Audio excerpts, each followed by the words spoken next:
34 marins élitreillés, les uns appartenaient à un chalutier français, les autres à un cargo russe. Ils étaient en perdition au large des îles Britanniques. Le capitaine du bateau de pêche français est porté disparu. Dernier test de sécurité au tunnel du Mont Blanc avant sa réouverture probable. Des familles des victimes en observateur à l'intérieur du tunnel pour une simulation d'alerte incendie. La riposte cinglante du RPR qui estime que le Parti socialiste a mis en place une campagne de manipulation à travers l'affaire Schuller. Alain Juppé ne mâche pas ses mots. Mariage princier aux Pays-Bas, le prince héritier a épousé la jeune Maxima lors d'une cérémonie en grande pompe. Le père de la mariée n'était pas invité. Madame, Monsieur, bonsoir. Difficiles et périlleuses, les opérations de sauvetage du chalutier français pris dans la tempête au large de l'Écosse et qui était à la dérive depuis la nuit dernière. La Royal Air Force a élitreillé la totalité de l'équipage, à l'exception du capitaine qui est porté disparu. Ce soir, ces marins de nationalité française et espagnole sont sur la terre ferme. Florence Bouquia. Ceux-là sont sains et saufs. 18 membres d'équipage du chalutier français, le Parrain, en perdition depuis hier au large des Nouvelles-Hébrides. 18 marins orphelins de leur capitaine, un Français, tombé à la mer au plus fort de la tempête. Pour les sauver, la Royal Air Force a pris des risques, celui d'élitreiller l'équipage par des vents de plus de 110 km/h à 400 km des côtes écossaises, à la limite de l'autonomie en carburant. Nos sauveteurs ont utilisé un avion de reconnaissance tout temps de la Royal Air Force pour survoler la zone. Ainsi, ils ont pu guider les hélicoptères de secours sur la position exacte du naufrage.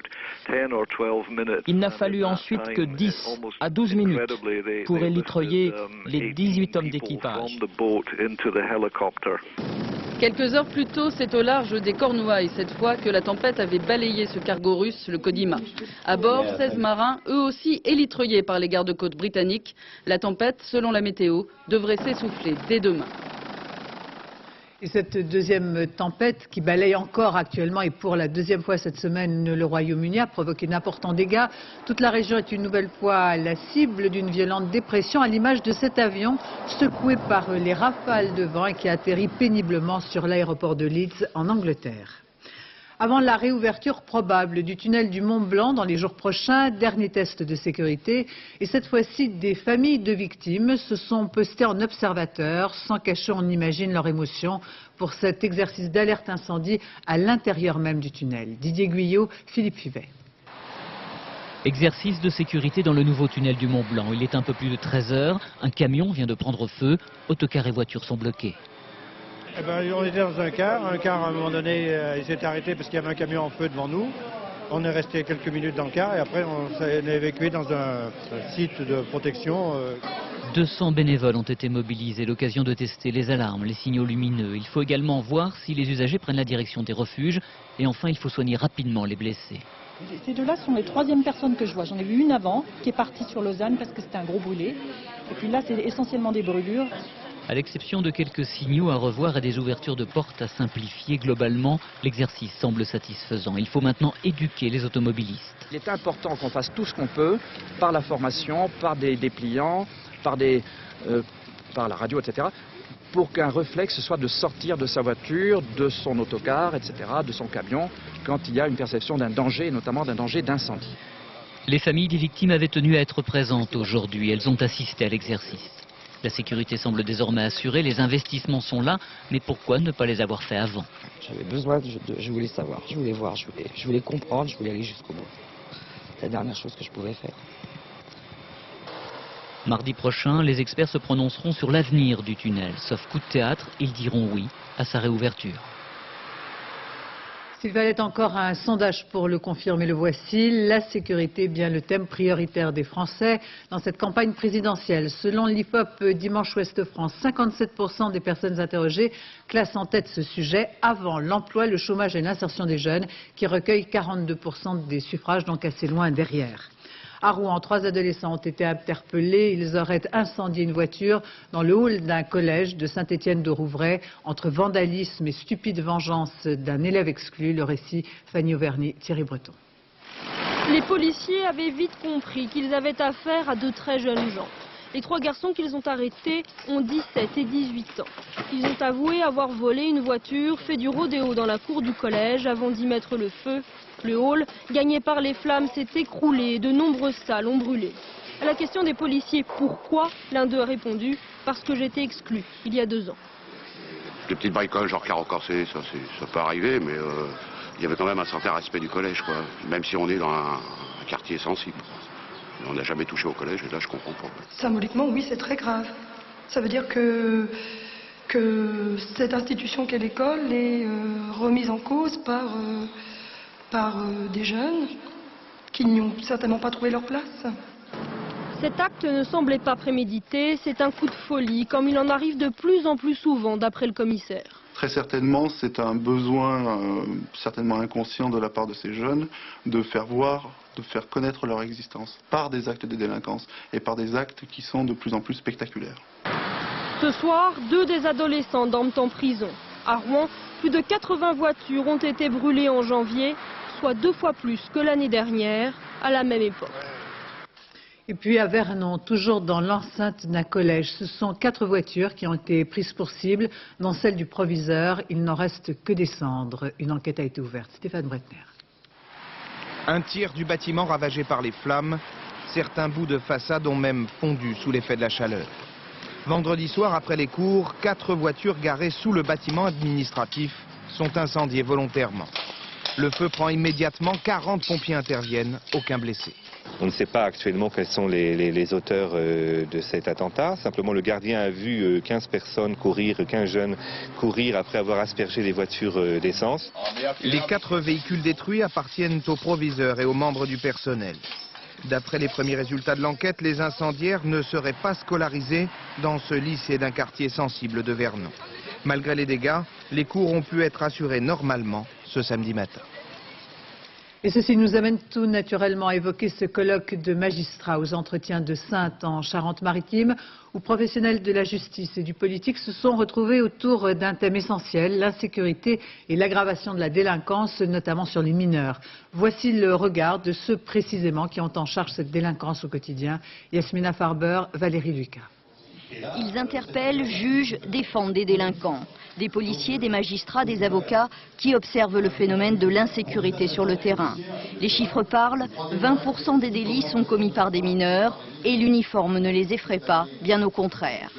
Oui, c'est vrai que dans les banlieues, comme par exemple Toulouse, où je suis aujourd'hui, il y a quand même un groupuscule de jeunes qui ont cette volonté de s'affronter à la police, qui est presque souvent un jeu. Enfin, c'est un caractère assez ludique, bien que ce soit quelquefois très dangereux.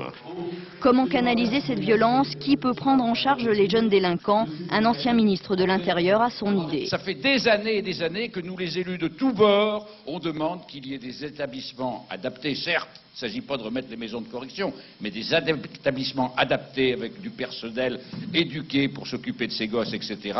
On attend toujours. Autre prise de conscience, les lenteurs de la justice face à des mineurs qui ont une autre notion du temps. Lorsque je vois certaines affaires qui à Paris actuellement pour les mineurs sont jugées 1 an après, je trouve que c'est beaucoup trop tard. Et si on veut faire un constat sérieux? Les parquets croulent sous les plaintes concernant des mineurs. Peu importe, pour Madame le procureur de Beauvais, tous les délits sont importants. On vient de demander aux grandes surfaces, et le deuxième plan c'est les petites surfaces, de signaler tous les vols à l'étalage commis par les mineurs, même s'ils ont 7 ans, même s'ils ont 8 ans, même si ça porte sur des paquets de bonbons. Les professionnels de la justice ne veulent pas être désignés comme les seuls responsables de la délinquance des mineurs. Tous appellent à une prise de conscience générale dans la société. Venons-en à l'affaire Schuller. L'ancien directeur de l'office HLM des Hauts-de-Seine s'apprête bien à rentrer en France. C'est ce qu'indique son avocat sur place. Notre envoyé spécial a pu le rencontrer. Voici ce qu'il dit des intentions de Didier Schuller. Reportage Pascal Golomer. Invisible, introuvable, injoignable. Didier Schuller a disparu de l'appartement qu'il louait à Saint-Domingue et dans lequel il séjournait quelques jours par mois. Sa voiture est garée à la même place depuis plus d'1 semaine. Et personne dans ce quartier ne l'a vu récemment. Il a trouvé refuge chez des amis à l'écart de la ville. Les autorités locales savent sans aucun doute où il se trouve. L'ambassade de France dit l'ignorer encore. Elle transmettra officiellement la demande d'extradition au gouvernement dans les prochaines heures. Mais les journaux dominicains titrent aujourd'hui encore sur la volonté de Didier Schuller de venir de son plein gré devant la justice française. L'avocat dominicain, qu'il a choisi il y a 2 jours, nous l'a affirmé hier soir. Il nous a reçus dans son bureau, mais n'a pas souhaité être filmé. Son intention, c'est de rentrer en France pour s'expliquer le plus rapidement possible. Il sait qu'en arrivant en France, il ira en prison. Il habitait ici depuis 7 ans, il a des choses qu'il faut régler avant de partir, pour sa famille, pour ses enfants, des choses simplement au niveau familial. Donc sa compagne resterait ici C'est ça qu'il voudra. C'est ce qui reste à négocier avec les autorités françaises. C'est possible. Dès ce soir, nous en saurons sans doute davantage sur les intentions de Didier Schuller. Son avocat est actuellement avec lui pour préciser les conditions de son retour en France. Un retour qui n'interviendrait pas avant le début de la semaine. Les derniers développements de l'affaire Schuller ont amené le RPR en pleine préparation électorale à lancer une violente contre-offensive. Cet après-midi au Conseil national du Parti gaulliste, on ne tournait pas autour du pot. Il s'agit d'une campagne orchestrée par le Parti socialiste et on ne s'est pas embarrassé de jolies phrases pour le dire. Philippe Boissry, Christian Leroux. Dans sa longue conversation avec Antoine Ruffnac, le nouveau directeur de campagne de Jacques Chirac, Alain Juppé avait le geste évocateur. Lorsque les journalistes l'ont interrogé sur l'affaire Schuller, les mots n'en faisaient pas moins mouche. On se heurte à une campagne ordurière du premier secrétaire du Parti socialiste, de tous les dirigeants socialistes, du mouvement de la jeunesse socialiste, qui ont choisi leur stratégie. Attaquer les personnes en remuant la merde, pour dire les choses comme elles sont. Pas question donc de se laisser contaminer par les affaires. Chacun s'en tient au programme du jour, le projet du RPR pour les élections, la consigne, afficher son moral. On est confronté à des problèmes de sécurité, on est confronté à des problèmes d'éducation, on est confronté à des problèmes de chômage. J'ai encore une entreprise du bassin d'Angers qui va licencier 100 personnes. Alors je vais vous dire franchement, Schuller, on s'en tape. Le titre du programme se veut tout aussi direct, vers une société de confiance. Baisse des impôts, réforme de l'État, impunité zéro et internat fermé pour les jeunes délinquants, exonération des charges pour lutter contre le chômage des jeunes. Certes, Serge Dassault s'est bien levé pour dire qu'il trouvait tout ça un peu mou. Encore nous obliger à discuter avec les syndicats pendant 7 ans. Pourquoi ? Et regretter que les 35 heures, les impôts sur la succession et la fortune ne soient pas purement et simplement abrogés. Mais à l'heure du vote, l'unanimité s'est faite pour bien prouver, s'il le fallait, que tout le monde restait soudé. Et la réponse de François Hollande qui dénonce ce soir les propos de cabinet d'Alain Juppé. Photographie de l'opinion publique à moins de 3 mois de l'élection présidentielle. Au second tour, Jacques Chirac et Lionel Jospin seraient à égalité, selon l'IFOP, le journal du dimanche. Quant au premier tour, le président de la République arrive en tête avec 24% et 22% pour le Premier ministre. Jean-Pierre Chevènement est bien le 3e homme, toujours selon ce sondage, avec 11% des intentions de vote, 10 pour Jean-Marie Le Pen, 7 pour Arlette Laguillet, 6 pour Noël Mamère, 4 pour Robert Huala-Madela, enfin 3% pour François Bayrou et Charles Pasqua. La manifestation des chasseurs de Camargue, ils étaient près d'1 millier sur l'autoroute A7 au poste de péage de Lançon de Provence pour protester contre la fermeture fin janvier de la chasse au gibier d'eau, une opération en péage gratuit en ce jour de circulation importante avec donc les départs en vacances. Et puis à Paris, cette manifestation des grévistes de McDonald's qui a attiré 1 millier de personnes protestant contre la précarité, je cite, et la répression antisyndicale dans cette entreprise comme ailleurs. Revenons maintenant sur le conflit des médecins généralistes. Nous évoquions hier soir la fronde de certains d'entre eux qui dépassent ouvertement les tarifs imposés. Aujourd'hui, l'accord signé entre le syndicat minoritaire et le gouvernement semble plus fragile que jamais, car loin de se calmer, le mouvement prend de la vigueur. Hier, ce sont les responsables de MG France, pourtant signataires de l'accord, qui appellent leurs adhérents à ne pas faiblir. Exemple dans l'Hérault à Montpellier, Léo Lamberton, Pascal Pense. Voilà 10 jours que le docteur Michel Amar ne décolère pas. Responsable pour le département de l'Hérault du syndicat MG France, il refuse l'accord signé par ses représentants avec les caisses d'assurance maladie le 24 janvier dernier. Nous avons eu l'impression que l'accord avait été bâclé, alors pour des raisons que nous ignorons. En tout cas, il a été signé alors que l'ensemble de la profession était opposé à sa signature. Pour le docteur Amar, l'accord ne satisfait pas les 2 revendications principales des médecins. l'augmentation du tarif des visites à domicile et surtout de la consultation en cabinet. Il voulait qu'elle passe de 17,50 € à 20 €. Son syndicat a obtenu seulement qu'elle soit augmentée à 18,50 €. Donc c'est 18,50 €. Ils nous ont augmenté 97 centimes. Ouais, ils sont sympas quand même. C'est se moquer un peu du monde, quoi. 1 € de plus, c'est... C'est même pas 1 €, c'est 0,97 centimes d'euros. Donc c'est largement en dessous de ce qu'on aurait dû avoir. Aujourd'hui, une trentaine de fédérations départementales de MG France sont entrées en dissidence.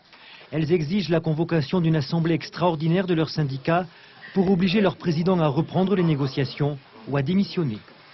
Merci. Informations confuses, contradictoires et pour l'instant invérifiables concernant le sort du journaliste américain Daniel Pearl, retenu en otage au Pakistan. Hier, un nouvel ultimatum arrivait à expiration dans la soirée alors qu'une demande de rançon était réclamée. Sur place à Karachi, nos envoyés spéciaux Agnès Varamian, Jean-François Renaud. Jamel Youssouf est le dernier à avoir rencontré le journaliste américain. Il est aussi un des hommes qui enquêtent sur sa disparition. Homme d'affaires, dirigeant d'une officine de détectives privés mais qui travaille avec la police, Jamel Youssouf connaît bien les islamistes radicaux. Sur son bureau, le dernier message électronique envoyé par les ravisseurs où ils écrivent que le journaliste est peut-être encore vivant. Jamel Youssouf n'envisage pas d'ailleurs qu'il ait pu être exécuté. Ces enquêteurs ne pensent pas non plus que les partis religieux pakistanais soient responsables de cette prise d'otage. Il n'y a pas de preuve de cela. Pas de preuve qu'il se soit lancé dans ce type de criminalité. Non, pas jusqu'à maintenant. Vous pensez donc que c'est une action individuelle? C'est un petit groupe de 4 à 5 personnes qui, dans ces messages, s'excusent et disent qu'ils sont désolés, qu'ils se sentent coupables. Des ravisseurs ne tiennent pas ce genre de langage. Le journaliste était bien en contact pour son enquête avec des activistes. Il cherchait à rencontrer le chef d'un de ces groupes ultra-minoritaires. Daniel Pearl a été enlevé devant cet hôtel mercredi soir alors qu'il faisait nuit. Ici, à Karachi, la police se dit confiante et ne croit pas à sa mort. L'homme que voulait à tout prix rencontrer Daniel Pearl a été arrêté quelques jours après le kidnapping, mais ce chef d'un groupe extrémiste n'a livré aucune information pour l'instant sur la détention du journaliste américain. Les opérations de surveillance dans le Golfe arabique avec les porte-avions français, britanniques, italiens et américains et leurs patrouilles. Cette présence militaire est destinée à empêcher la fuite des membres du réseau Al-Qaïda.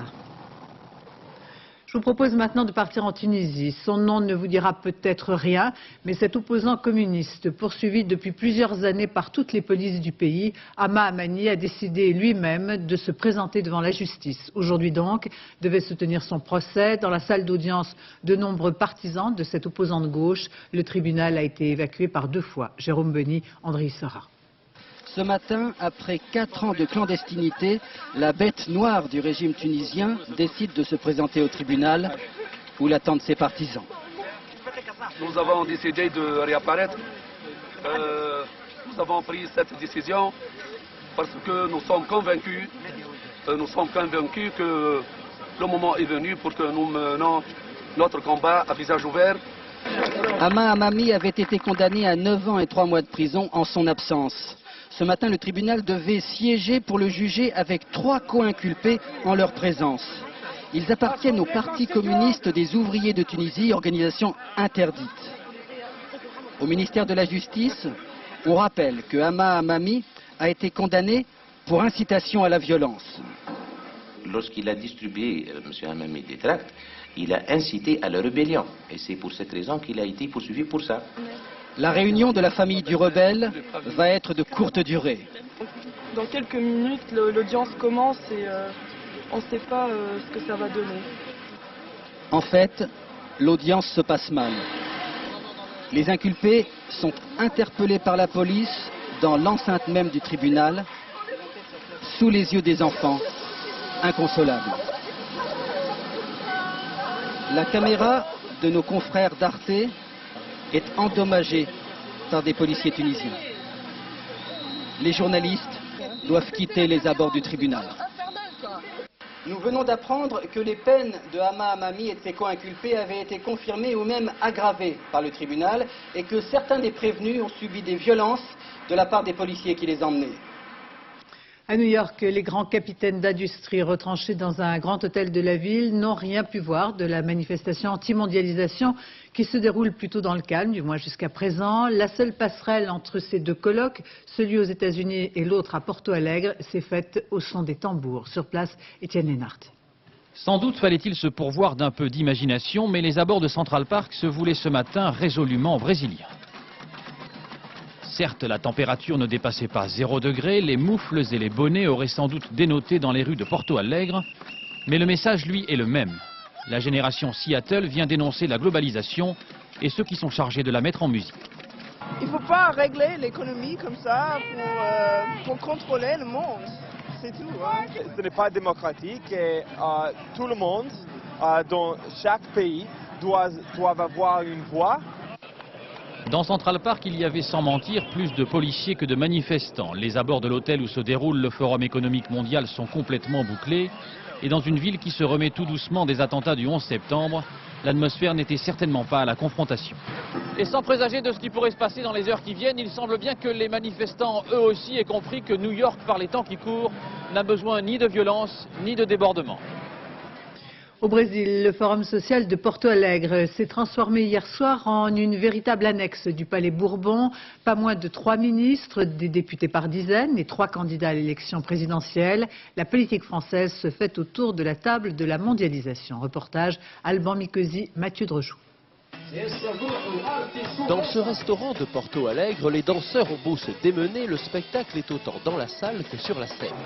Noël Mamère, entouré de ses amis verts, une importante délégation communiste et François Hollande à la place d'honneur en face de Madame le maire de São Paulo. De merde sociale. Et pendant que José Bové fait la leçon aux socialistes, Serge Lepelletier, le secrétaire national du RPR, mange tout seul. Quand on voit le nombre de personnes de gauche qui sont là aujourd'hui en hommes politiques alors qu'ils n'étaient pas là l'année dernière, ça montre bien qu'ils n'ont pas vu ce mouvement social naître et qu'ils courent après.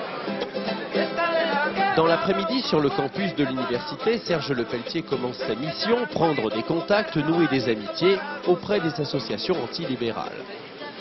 Dans ce domaine, la gauche a quand même un peu d'avance. Ainsi, François Hollande peut détailler devant ces mêmes associations les propositions socialistes sur l'annulation d'une partie de la dette des pays pauvres. L'affectation de ce qui serait normalement le service de la dette à des actions de développement. Et puis l'élection présidentielle s'est invitée à Porto Alegre. Noël Mamère multiplie les initiatives, un jour avec José Bové parmi les centaires, le lendemain au cœur de la manifestation d'ouverture. Quand on prône la souveraineté alimentaire, notre agriculture, un autre mode de développement, on se doit d'être ici. Olivier Besancenot, le candidat de la LCR, parle couramment portugais. Dans cette ville gérée par l'extrême gauche, il se sent un peu comme chez lui. Jean-Pierre Chevènement aussi, lui qui plaide pour la suppression pure et simple du FMI. Porto Alegre est donc devenu un rendez-vous incontournable pour qui souhaite disposer d'une tribune internationale. On sait bien que l'union fait la force et partant de ce principe, les victimes des différentes catastrophes qui se sont produites en France, explosion à Toulouse ou inondation dans la Somme, ces associations ont décidé de se regrouper pour trouver une nouvelle dynamique. Marianne Mas, Dominique Mas. C'est parce que vous êtes resté dans votre maison que vous êtes toujours là et que vous avez sauvé la maison. Juste un petit mot pour dire, on s'occupe de vous. Il connaît toutes les histoires du quartier, celle de Monsieur Ossard comme celle des voisins. Depuis presque un an, Gilles s'occupe d'un comité de soutien aux sinistrés de la Somme. Leurs attentes, leurs angoisses, leurs besoins, il essaie d'y répondre avec les petits moyens de son comité et beaucoup de disponibilité. C'est ça qui a manqué aux sinistrés de la Somme, c'est une écoute et des visites sur le terrain, et dès le début. Je suis enchanté de resserrer la main une fois. Quand une association rencontre une autre association, qu'est-ce qu'elle se raconte? Et pour que je rate un match du tournoi, c'est que vraiment c'est important, parce que ça n'est pas arrivé depuis au moins 25 ans. Des histoires de rugby. Lieu symbolique pour la rencontre Abbeville-Toulouse, la gare, inondée il y a presque un an. L'eau à Abbeville, le feu à Toulouse, des causes différentes mais des conséquences identiques pour les victimes. Les effets sont les mêmes, ils posent des questions sur l'urbanisation, ils posent des questions sur l'environnement, ils posent des questions sur la politique au sens large, ils posent des questions sur l'assurance, ça on sait à quel point ça a été très compliqué à Toulouse. Ils n'étaient pas aussi nombreux que prévu, mais le but d'aujourd'hui c'était de créer une dynamique. On va travailler en fait pour tous les sinistrés ou sinistrables un jour de France et ça c'est bien. Je t'offre ce t-shirt qui résume un peu notre position. Besoin de symboles pour la naissance d'un bébé qui, selon ses géniteurs, a encore besoin de grandir et de recevoir une éducation sérieuse. Aujourd'hui, journée mondiale des zones humides, un terme qui mérite explication. En fait, les étangs ou les marais ont disparu trop souvent du paysage. Une catastrophe écologique, notamment dans des régions soumises aux inondations. C'est le cas en baie de Somme, où l'on a compris l'importance de préserver ces zones. Reportage Agnès Monteux, Vincent Ferreira.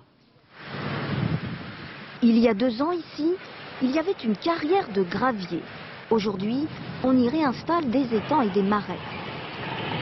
Ces zones humides naturelles étaient peu à peu asséchées, malsaines, inutiles, pensaient les hommes. Les scientifiques savent aujourd'hui qu'elles sont vitales, essentielles pour de nombreux oiseaux ou insectes, essentielles à la qualité des eaux dans des régions agricoles. Le développement des différentes espèces, comme en particulier le roseau, permet d'épurer l'eau puisque le roseau va pomper les nitrates et les phosphates présents dans l'eau pour se développer.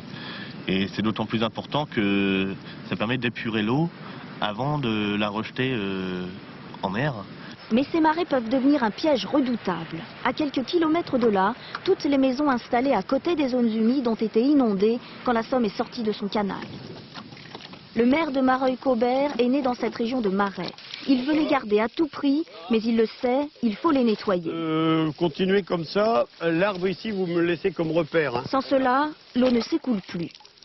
Nous ne pouvons pas nettoyer le domaine privé. Or, certains propriétaires respectent quand le maire demande de nettoyer, de curer, mais les 3/4 s'en moquent totalement. Paradoxe, une solution contre les inondations viendrait de l'agrandissement des étangs. L'idée serait d'en installer là où il n'y a pas d'habitation, dans ces champs. Quand il y aurait une crue, une zone réservoir en aval pourrait dégonfler la Somme, mais difficile d'acheter les terrains. Les agriculteurs ne sont pas forcément, pas plus que les populations inondées, ne sont pas forcément favorables à la création de zones humides.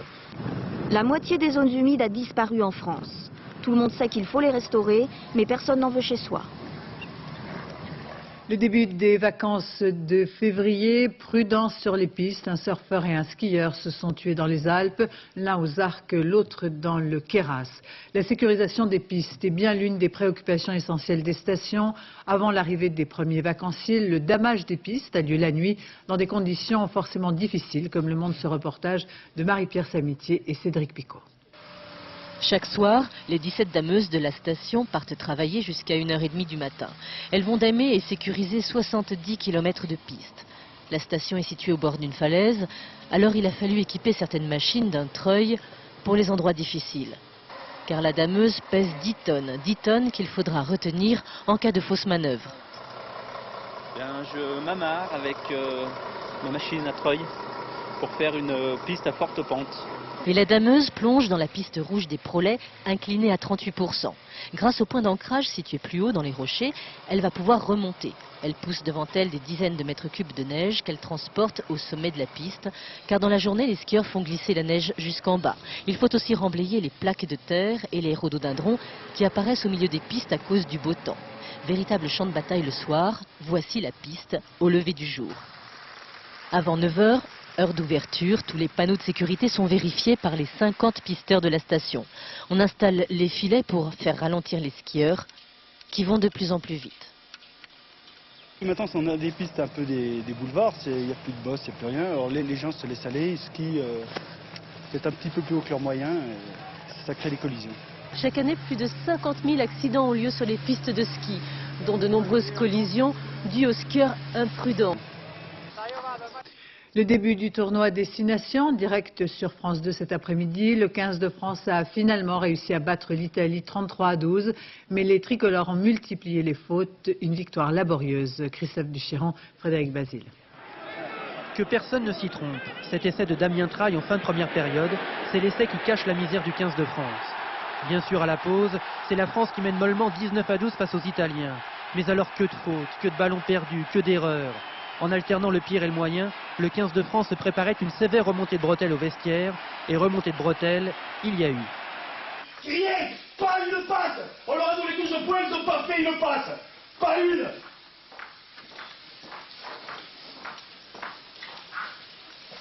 mettre du rythme, respecter, pas faire de faute, pas faire de faute, pas faire de faute.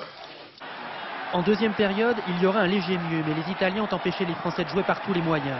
Résultat, un seul essai inscrit en fin de match par Serge Betsen. Score final 33-12, c'est la victoire d'accord, mais la victoire en déchantant. Si aujourd'hui on est un petit peu plus rigoureux et discipliné, on peut mettre beaucoup plus de points. À ce moment-là, on aurait un petit peu plus respecté les Italiens. On a d'abord pour ambition de promouvoir ce sport, et quand on voit des matchs comme ça, aujourd'hui c'est décevant, mais bon, il y a toujours ça aurait pu être décevant et la défaite avec, alors là ça aurait été un cauchemar. Après match, Bernard Laporte avait rentré un peu de sa colère. Dehors à coups de râteau, on remettait le terrain en état. Faut dire, le jardinage, ça calme les nerfs. Aux Pays-Bas, mariage princier en grande pompe. Ils se sont dit oui. Le prince héritier vient donc d'épouser la jeune Máxima Zorreguieta devant tout le Gotha européen. Mais en l'absence du père de la mariée, ministre de la dictature argentine, il n'était pas invité. Frédéric Vian. Comme dans les véritables contes de fées, les nuages qui hier encore ternissaient l'éclat de l'union princière se sont dispersés et c'est finalement l'amour qui aura triomphé. Jusqu'au dernier moment, la polémique aura tenté de ravir les futurs époux à leur félicité, mais en vain. Máxima Zorreguieta, fille d'un ancien ministre de la dictature argentine, pouvait-elle épouser le prince Willem-Alexander des Pays-Bas et donc succéder un jour, si Dieu veut, à la reine Béatrix? À cette question, les fiancés ont répondu eux-mêmes ce matin, ayant ainsi raison à la fois des esprits chagrins, mais aussi, et c'est plus difficile, des anneaux nuptiaux récalcitrants.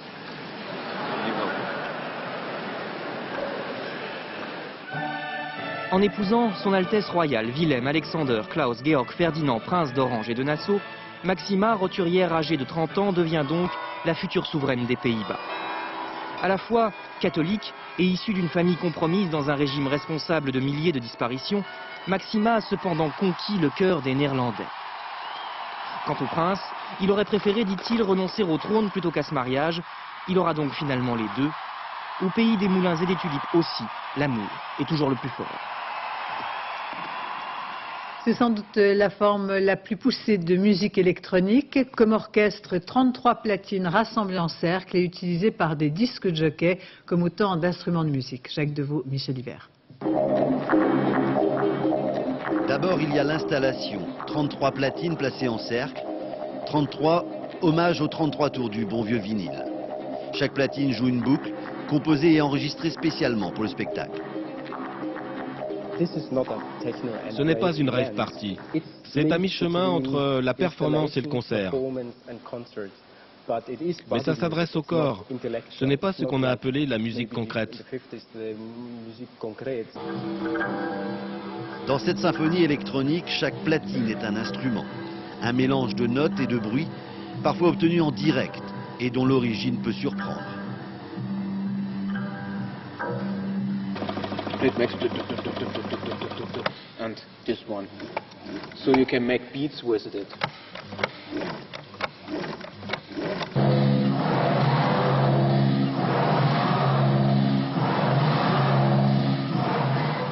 Le jeu qu'ils ont en 3 dimensions, je dirais que le son, les images, et puis tous les petits bruits qui sortent comme ça de partout, c'est excellent.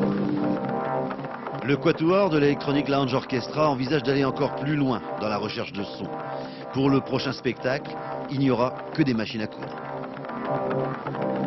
Ils ont réussi le mariage du tango et de la musique électronique. Le groupe s'appelle Gotham Project. Ils sont actuellement en tournée en Europe avec une escale à Paris le 8 février prochain.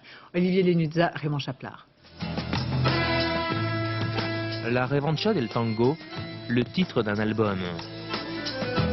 La revanche du tango, la seconde jeunesse d'une musique née dans les bas quartiers de Buenos Aires, les lupanars, les bars crasseux.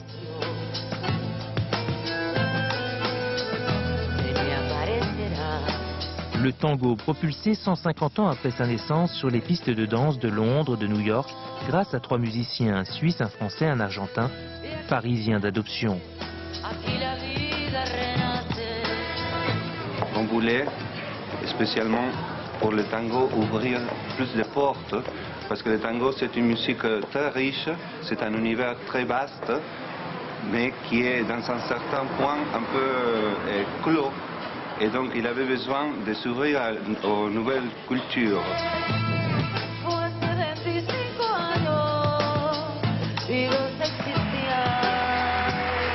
Le public portugais, italien conquis. La crème des DJ anglais qui déjà pillent leur musique. Le pari de Gotham Project est osé. Marier la rythmique électronique à la richesse harmonique du tango.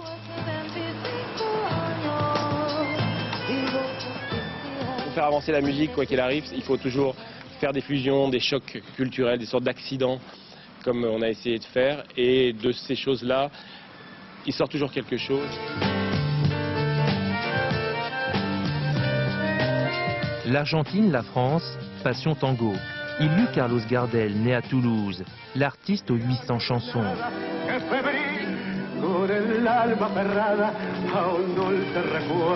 Il y a aujourd'hui Gotham Project, des musiciens qui offrent une nouvelle couleur à une musique, le tango, cette pensée triste qui se danse. C'est la fin de ce journal. Dans un instant, la météo Nathalie Riouet, 20h50, une nouvelle émission, quelques jours avec, présentée par Jean-Luc Delarue. Demain à 7h dans Thé ou Café, Catherine Sellac reçoit l'actrice et réalisatrice Zabou Bretman. Quant à moi, j'aurai le plaisir de vous retrouver demain dès 13h. Je vous remercie de votre attention. Excellente fin de soirée sur France 2. Et on se quitte avec ces images des chars fleuris dans les rues de Nice pour l'ouverture du traditionnel festival.